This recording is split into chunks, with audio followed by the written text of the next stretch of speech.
does it make sense to give the candidates the power? If somebody's not happy, then is there a smart way to equip candidates with the right level of knowledge to be able to really excel in their next career move?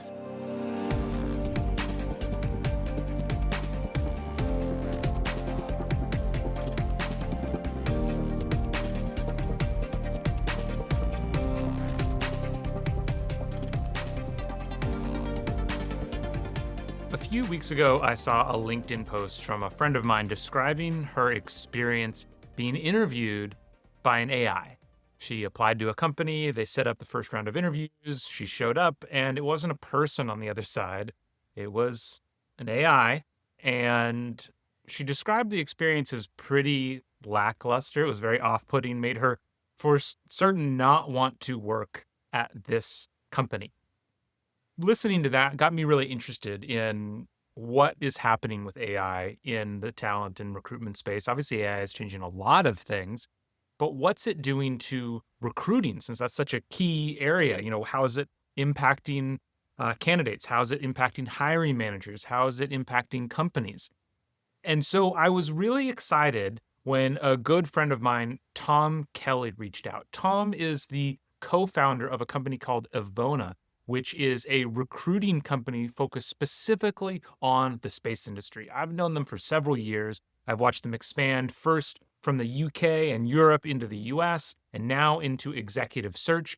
In this conversation, we talk a little bit about the history of Evona, kind of what the current state of talent in the space industry is. You are not going to guess what one of the hottest hires is right now.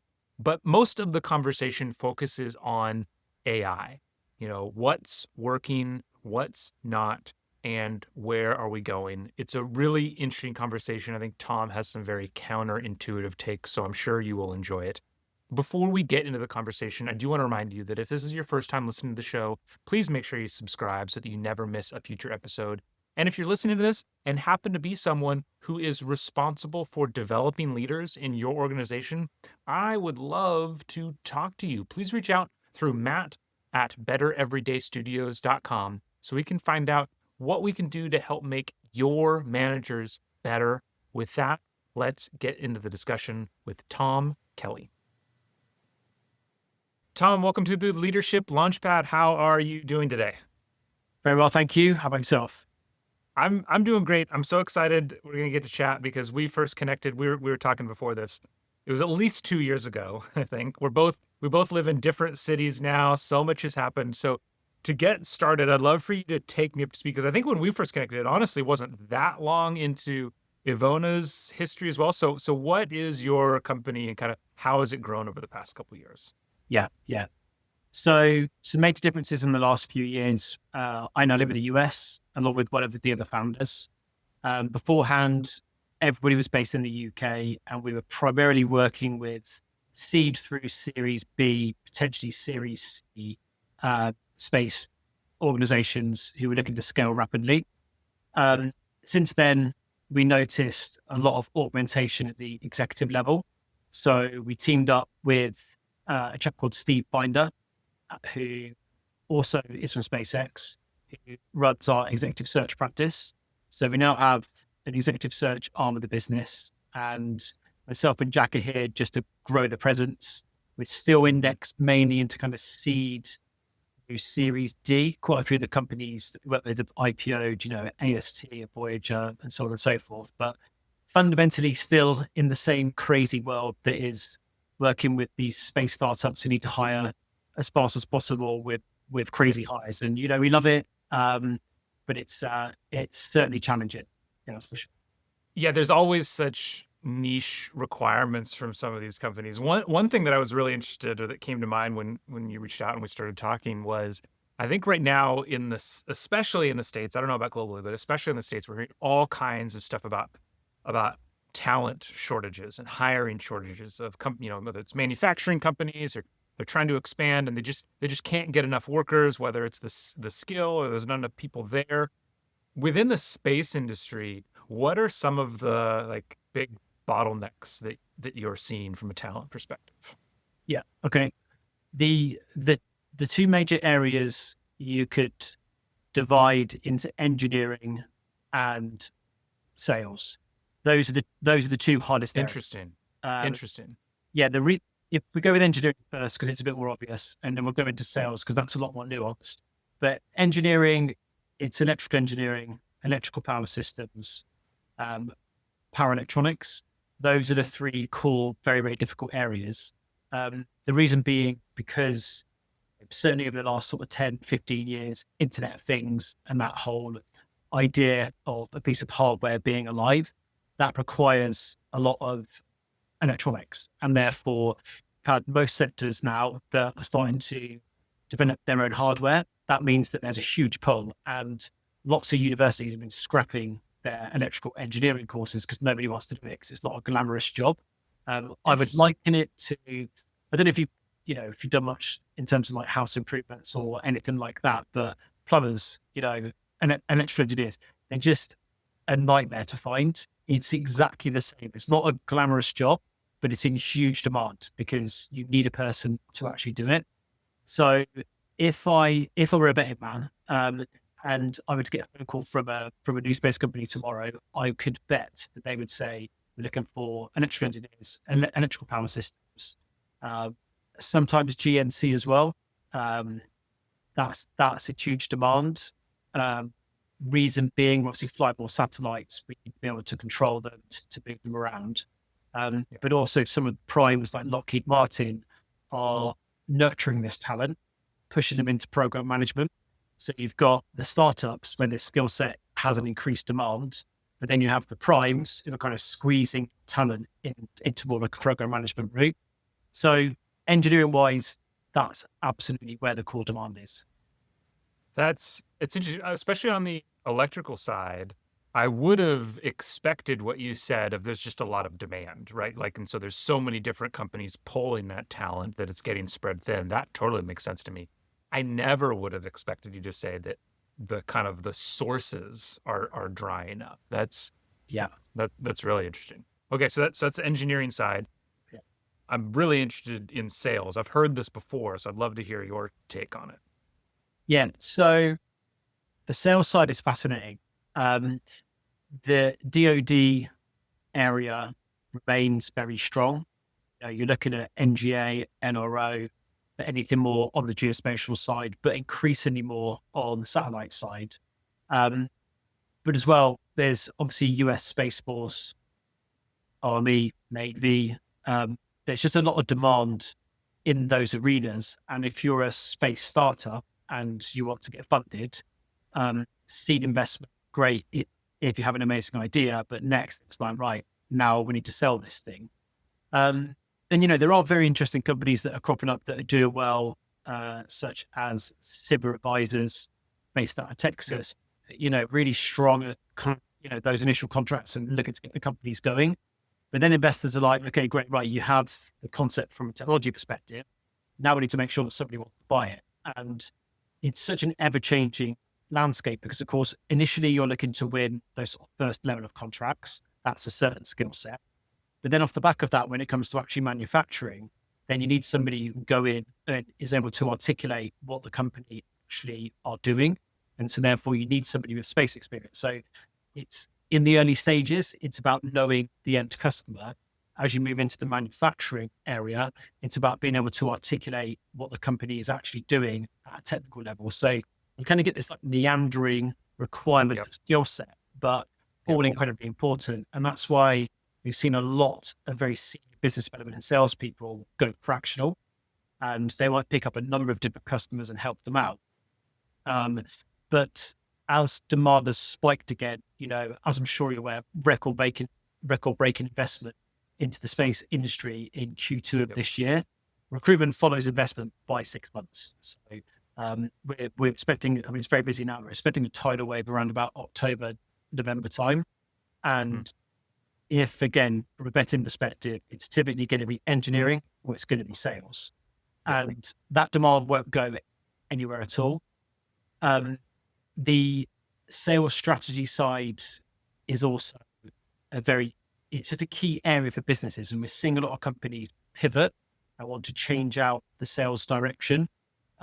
I think it's nuanced. You have to look at the different parts that exist in the sector.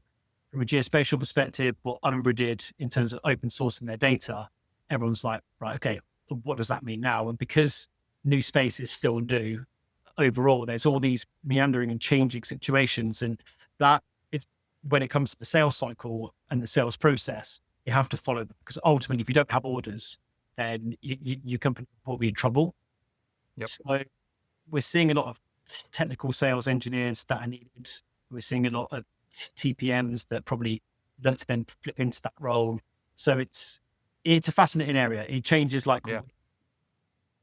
Yeah, and just to give some context for anybody who isn't familiar with it, like you mentioned SIBRs, and so these are like really early, relatively small contracts that the U.S. military is trying to push out. They're incentivizing purchasing from smaller providers because they know kind of the ecosystem of DoD suppliers has kind of atrophied over the last few decades. But even the military has an incredibly difficult time transitioning from those early contracts to those later contracts. And so those early contracts can help.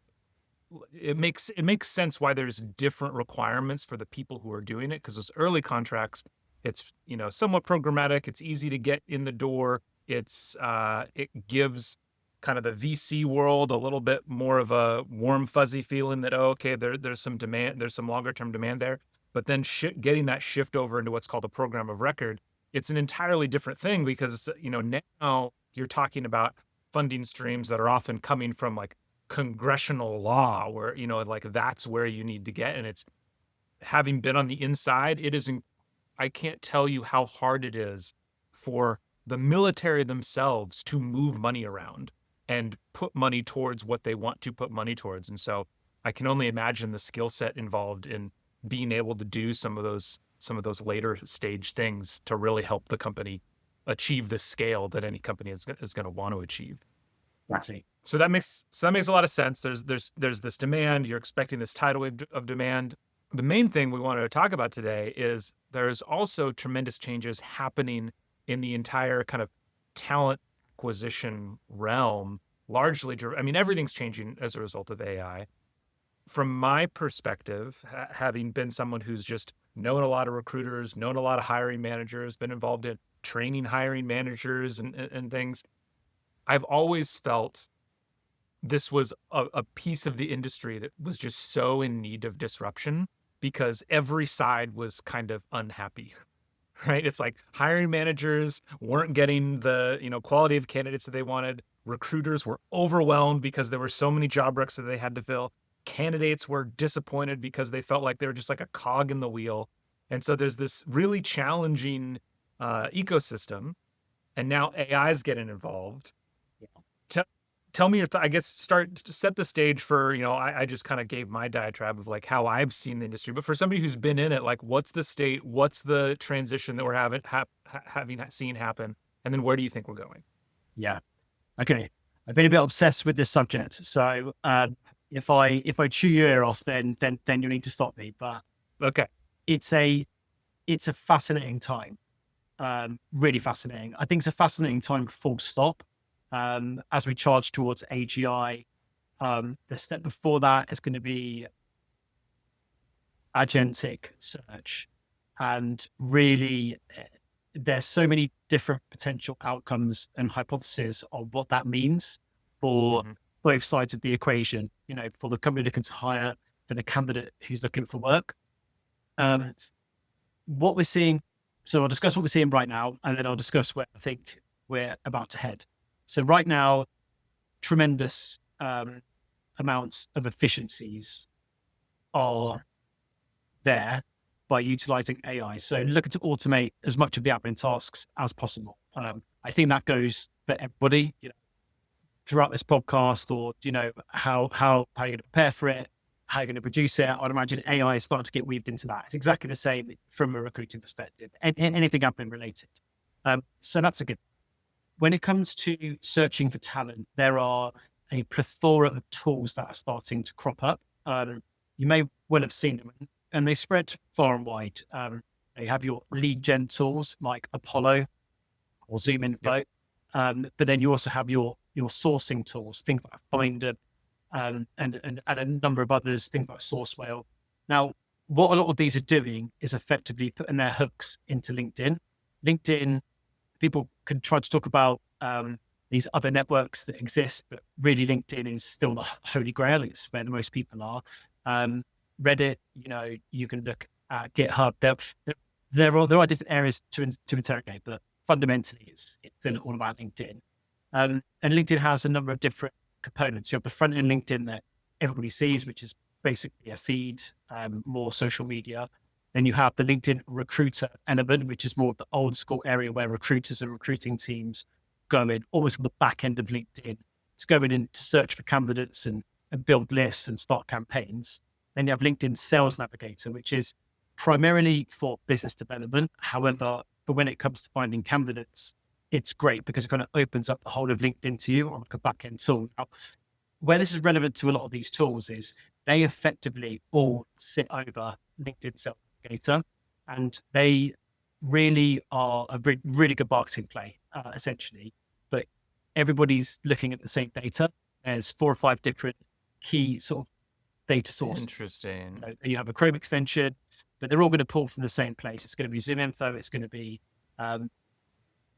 Rocket Reach, or there's just a number of different ones. But right now, it's doing good. I would say those are actually helping people. If I'm an internal team and I want to find a good candidate, then I'm able to open up everything and search. Where it's going to get interesting next is a lot of the talent acquisition platforms. So whether you're in-house and you're using like a Greenhouse or a Workable or something like that, or like another, or whether you're agency side, so using like a Bullhorn or a Lox or one of these big kind of recruiting CRMs, agentic search is coming. So back in the day, for me, when I first started, it was quite literally like a black book. It's placing contractors and it was networking and getting to know people and really having those relationships. Now, if I'm going to search for an engineer, I don't need to know how to manipulate the search criteria to find that person. So back in the day, it was almost like writing code. You would look at, the skill was looking at the job description and being able to always code that into a search to know exactly what to look for. And we need to remember the easy part of recruiting is physically finding the person. And anybody can do that. The hard part is convincing them to take the job.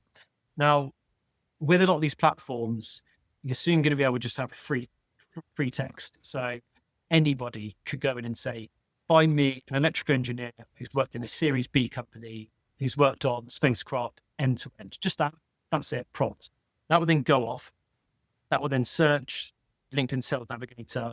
It will pull you back a list. It will auto rank them. And if you want, you can press a button and it will actually do all of the outreach to them. So what used to take a week will now take seconds. So sounds great, doesn't it? It sounds like, fantastic for the industry. And I think it will be for a bit, but what's going to happen is untold levels of spam are going to be going to candidates. Yeah. And nobody's thought this through yet. Everyone's getting excited. But that's the history of the internet. Yeah, exactly. Yeah. It's about to happen in the recruiting space. And I think it's going to create a complete mess. Because you have to think, most of these companies are the same person. Finding that person, a lot of it is down to the skill of the recruiter or the quality of the network of those businesses. Who do they know? Or who do those people know? Or how does the recruiter know how to manipulate the search and get in front of a really good person? Now everyone's going to be able to get in front of them. So it's going to be a race to the bottom in terms of cost. Now, that is a problem. And I think the solution is going to be how neatly defined you are in a vertical. Like you will want to go to somebody who's an expert in a certain area and say, I don't want spam. I don't want to be spammed. I just want you to provide results for me. But the issue is the candidates, if you do those methods, are going to be getting like 50 to 100 messages a day. Like how will they even know where to start? So I think there's a solution out there somewhere. I'm not sure what it looks like yet, but a safe haven, like a place for people to go to digest content that's relevant to the sector that they want to work in. And that's when they will find their job. And I think that's the things that we're about to go through in the next 3 years. And I think it's going to be transformative. Awesome. This is so great. I think it's really interesting. I want to back up a little bit to a couple of the points you've brought up so far before we start thinking about the future. One, when you were talking about this, just like we talk about plain language coding, this is plain language recruiting. It sounds very similar to what we're hearing in a lot of industries is that AI is kind of carving out entry level roles. It's what I'm hearing you say is like that I can imagine tools where you're empowering the hiring manager themselves a lot more in the early stages of the recruiting process. And so then so then it's more them going to the recruiter saying, hey, here's 20 candidates that I'd like you to deep dive a little bit more on and then start doing outreach to but they're kind of the first pass even more than they are today. Is that how you see it kind of happening right now and in the near future? Yeah. So if you want to zero in on hiring managers, the issue has never been finding the right candidate on Okay. paper or on LinkedIn. That's not hard. Okay. You know, Okay. Okay. Okay. you know, you can still search for that and you can play around with it, and it's going to get a lot easier because of Mm-hmm. agentic search. Um, the difficulty has always been convincing that person that perhaps this is Yeah. the right opportunity and then creating the right amount of pressure. Now, if too many people start to do this agentic search and we start to spam in the way that I think we will, then the actual getting hold of them and trying to convince them is actually going to get a lot harder. Yeah. So I think for hiring managers at the moment, I think there's a short window where it's going to be great because it's going to be like, wow, I can actually get all of these people and I can automate the outreach. And then effectively, I've then got candidates that are going to come back to me. So next 12 months, I think there's going to be a boom. I think hiring's going to get easier. I think it's going to get faster. And it's going to be great for the space industry, record investment, all that. Initially, fantastic. I think after that is when the Okay. problems, they will really start to arise. So for hiring managers, I think they can be more precise with their team on what they actually want to hire. I think they could probably talk to an LLM and it will unpick their mind and what they're really looking for and help them with the Yeah. job description and help them with the search and get everyone sort of back on the same page. But yeah, like I say, I think this spam thing is going to happen. I mean, I don't see a world where that doesn't. Yeah. No, I totally agree. I mean, I think that's strangely enough, I think the direction we're going, like with all social media, is that you're gonna just tune almost everything out because there's just gonna be so much noise. Since you said the hardest thing is convincing people to join you, I do want to bring up one other tool that you didn't mention that I know is currently being used in recruiting that I hear people talking about is that they're going in for their, phone screen interview or first round interview, and it's with a AI. And everything that I've been hearing so far is that that's like a dramatic turnoff in terms of that convincing people to work for you part of the problem. You didn't mention it, so I'm guessing you're not using that. I don't know. Like, what do you think of the Uh, state of those tools, and are they going to play in this space in the future?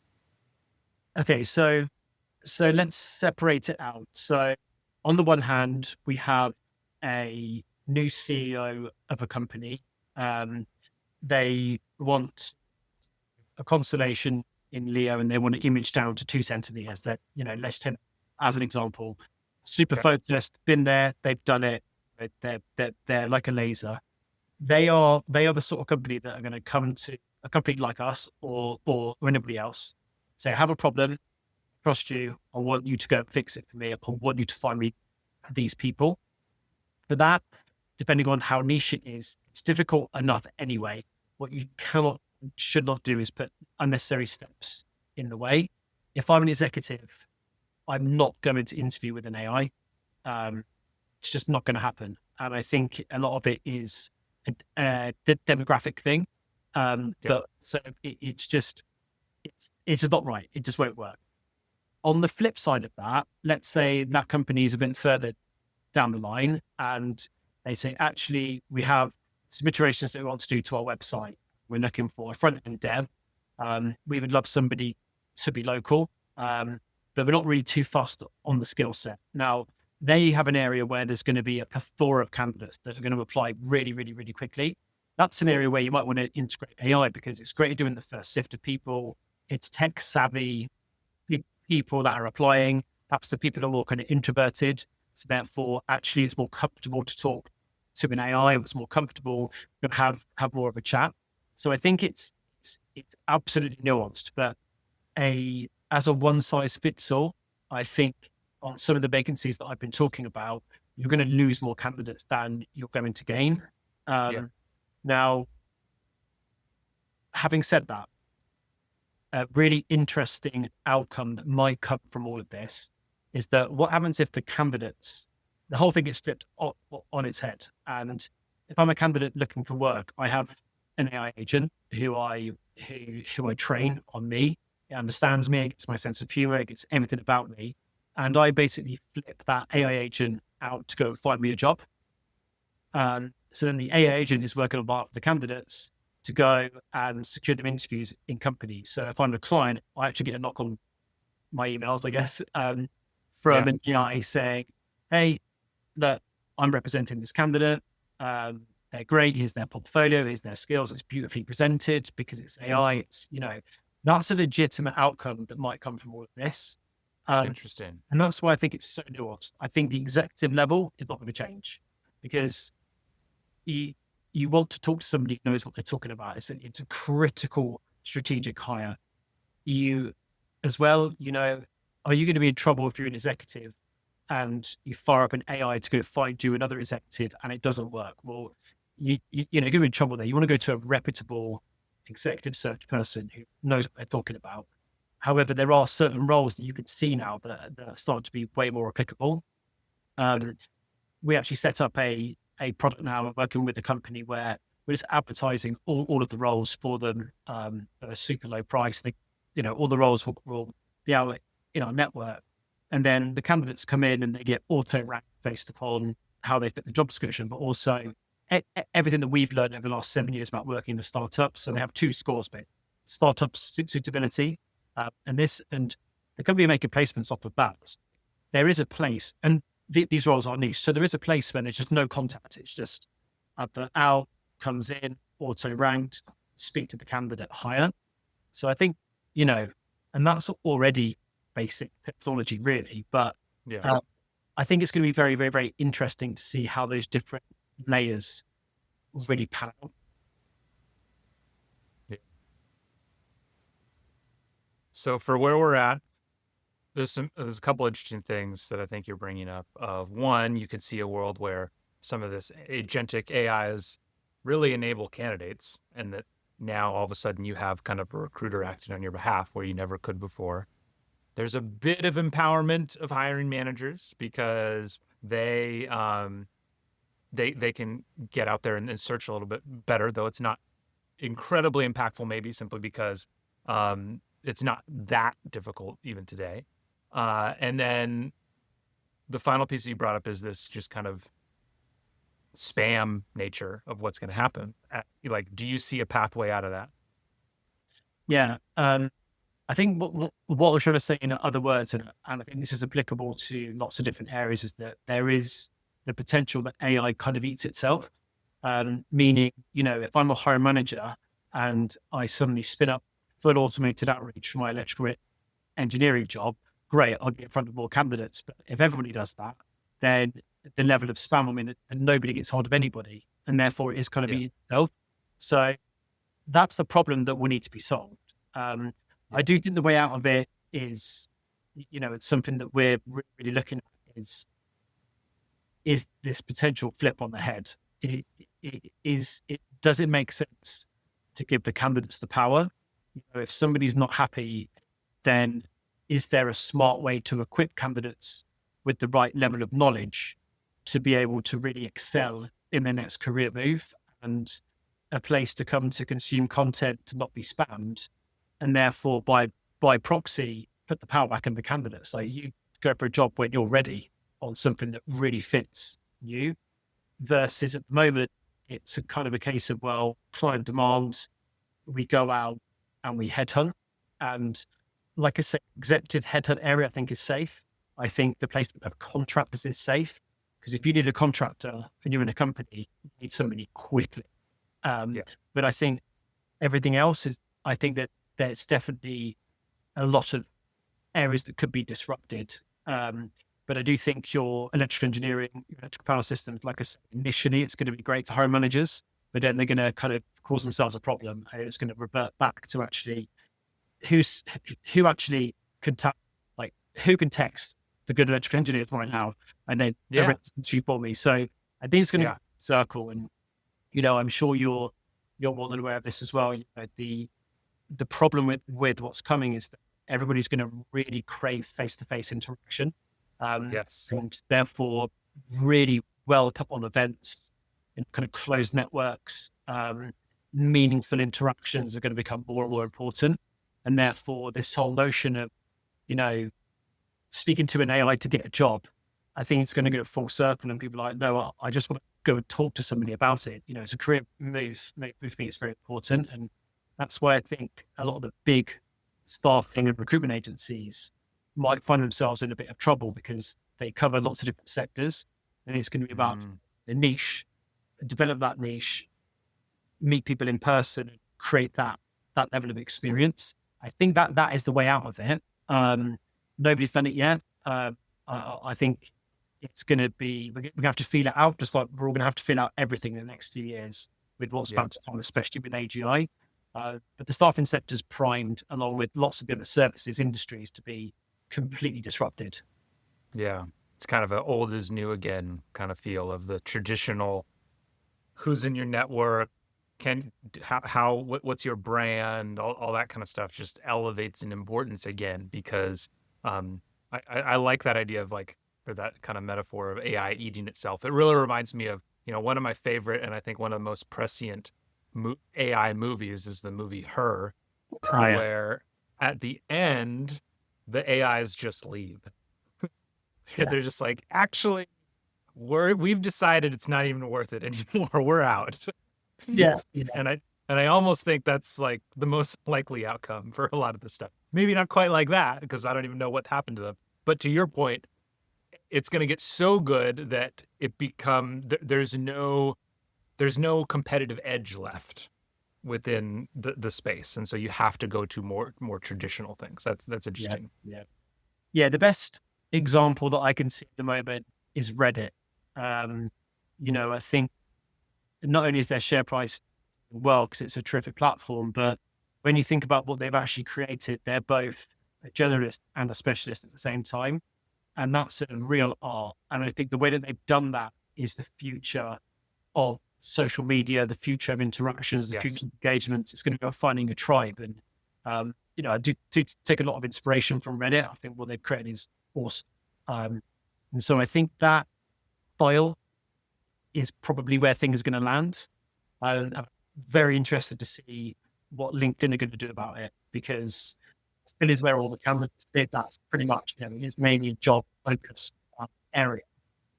And it's going to be interesting to see what their moves are. Few years so far, maybe some agentic search on the back end of LinkedIn to help recruiters and to help hiring managers. But they're going to have to really think about it. Otherwise they're going to lose market share. Yeah, definitely. Awesome. Well, this has been a really interesting look into, it's always great to get an understanding of what kind of the current state of things are, hear it from you, somebody who's in the business, of what kind of tools are working well, what kind of tools aren't working well. And at least though I'm sure any candidate or somebody looking for a job isn't excited about the idea of just continuously getting spammed, it's nice because I think that you have a great hypothesis here of like what the future will end up being, or kind of all that spam, you're just like, okay, whatever. And you just turn it off and focus on and it'll force companies to refocus on personal connection, their brand, their talent brand, which I think everybody would like to see happen. So that's great. That's been amazing. Where can people, if anybody out there needs help hiring an executive, or where can they go? Yeah, I mean, you just go to the Evona site, evona.com. Plenty of ways to sign up there, or info@evona.com from an email perspective, or just shoot me a message on LinkedIn. I think it's going to be quite a scary time for lots of people. So I'm happy to talk to anybody anytime, regardless of sector, just to help to kind of unpick it a little bit. There's definitely a lot of light at the end of the tunnel. I think we just got to try and find a way, as space companies, staffing companies and services companies, just to navigate through it together and just not let it be a problem. Yeah. But yeah, overall, I think it's great. But back to your previous point, email marketing, prime example, it's kind of dying. 5 years ago, I think social media marketing and messaging is that next. I think so. So, like you said, what's after that? That's kind of where the opportunity lies. I think that's totally right. Awesome. Well, thank you so much, Tom. I look forward to talking to you again. Yeah. All right. Thanks a lot for having me. Cheers. Thank you so much for listening to today's show. If you are looking for help turning your organization's great engineers into great managers, me and my team at Better Everyday Studios would love to help. We deliver targeted and interactive training workshops that are designed to help build the 3 fundamental skills of any new manager: building trust, giving feedback, and setting goals. Reach out to me through matt@bettereverydaystudios.com so we can start making your organization better every day.